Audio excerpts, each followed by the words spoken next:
Thanks for joining me on episode 652 of the Inspired Stewardship Podcast. I'm Doug Nordman. And I'm Carol Pittner, and we're the authors of Raising Your Money-Savvy Family for Next Generation Financial Independence. And we challenge you to really focus on becoming money-savvy. One way to be inspired to do that is to listen to this, the Inspired Stewardship Podcast, with my friend Scott Mater.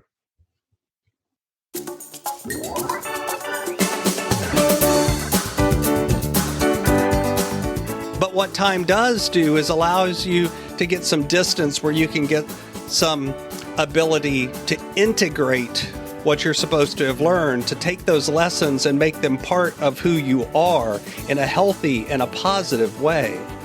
So what do you do when you're struggling with pain? What do you do when you see people hurting each other and it hurts you? Welcome and thank you for joining us on the Inspired Stewardship Podcast. If you truly desire to become the person who God wants you to be, then you must learn to use your time, your talent, and your treasures for your true calling. In the Inspired Stewardship Podcast, you will learn to invest in yourself, invest in others, and develop your influence so that you can impact the world.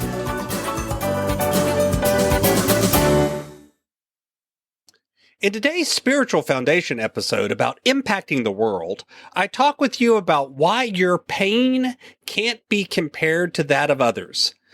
I talk about why your pain is your pain and it always has an effect on you, and why it's not about just getting over it. One thing that I've been thinking about a lot lately is we live in this time where COVID-19 is going on and people are arguing and fighting and yelling at each other.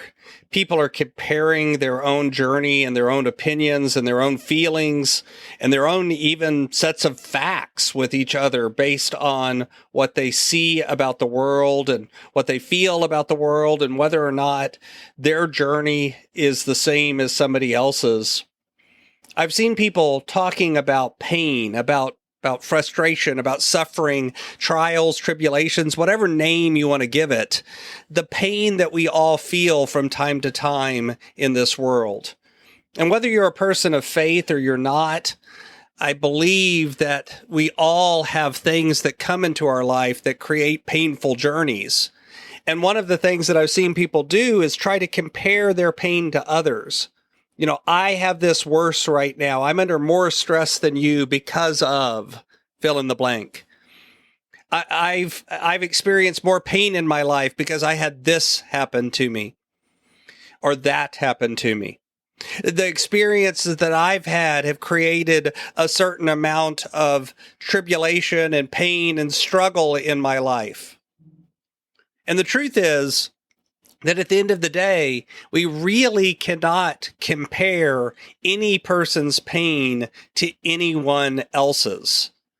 You know, the journey that we're sent on by God as we go through our lives is each unique and different. We're not promised by God a time that is peaceful and everything goes well. We're not promised a rose garden. You know, the passage that I reflect on is the one that says, pick up your cross and follow me. That wasn't an invitation to an easy life. And there are tons of passages in the Bible about this, but what's also present throughout the Bible is this recognition that the pain that we have, the journey that we have, ends up preparing us in some way for something else.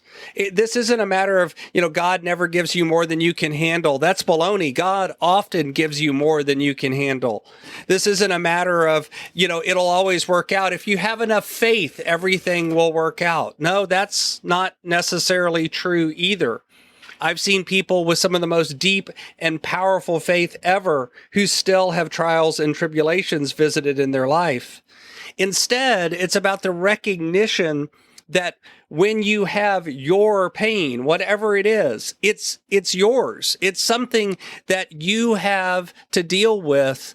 If you lean on God and others, it makes that journey easier. But the truth is, your pain always has an effect on you. Your pain always visits your life in some way. And your pain always creates a journey that you're on, and the results of that journey. It has an effect on the path that you have. But you get to choose how you want that to affect you. You get to choose whether that path turns towards good or turns towards bad, whether that pain allows you to wallow in it and stay there for the rest of your life, or that pain makes you stronger and more able to show others the way. Does your mess become part of your message, or does it just become a mess? Your pain is always your pain, and your pain always has an effect. And I don't care how you've lived your life. I don't care if everything has been perfect and you were born with a silver spoon in your mouth and everything's always gone your way. You still have pain that's affected you, and you have to be aware of that and recognize that and develop that and acknowledge that so that it becomes part of you in a healthy way instead of in a negative way. You know, one of the things that I've seen people say to each other nowadays, especially, is just get over it. You know, deal with it, get over it, heal and move on. You know, it's not that big of a deal. This is why oftentimes people compare. They say, your pain isn't as big of a deal as my pain, so you should just get over your pain. You should just move on from your pain, because the truth is that's not that big of a deal. But that's false. It is a big deal, at least for that person. It doesn't matter whether you think it's a big deal. What matters is whether they see it as a big deal. And the truth is, it's never about just getting over it. It's never about just moving on. I don't care if it's grief. I don't care if it's anger. I don't care if it's anything, an illness, whatever it is that has created stress and pain in your life. You don't just get over it. You can get through it, though. You can keep moving forward and allow that pain to inform your journey, absolutely, but not to dictate it. But that's not easy to do. That's another reason why we're put into community. That's another reason why we're told to have a strong relationship with God, because out of others and out of that relationship with God comes that ability to not get over it, to not just move on, to not heal. You know, time heals all wounds. That's bull. But what time does do is allows you to get some distance where you can get some ability to integrate what you're supposed to have learned, to take those lessons and make them part of who you are in a healthy and a positive way. So what do you do when you're struggling with pain? What do you do when you see people hurting each other and it hurts you?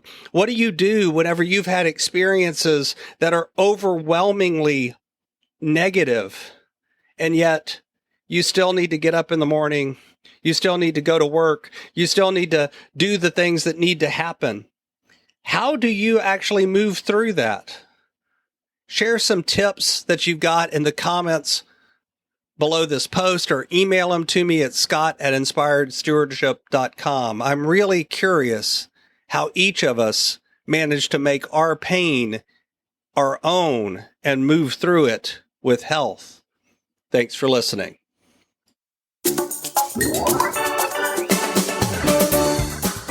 Thanks so much for listening to the Inspired Stewardship Podcast. As a subscriber and listener, we challenge you to not just sit back and passively listen, but act on what you've heard and find a way to live your calling. If you enjoyed this episode, do me a favor. Go over to facebook.com/inspired stewardship and like our Facebook page and mark it that you'd like to get notifications from us so that we can connect with you on Facebook and make sure that we're serving you to the best of our abilities with time and tips there. Until next time, invest your time, your talent, and your treasures. Develop your influence and impact the world.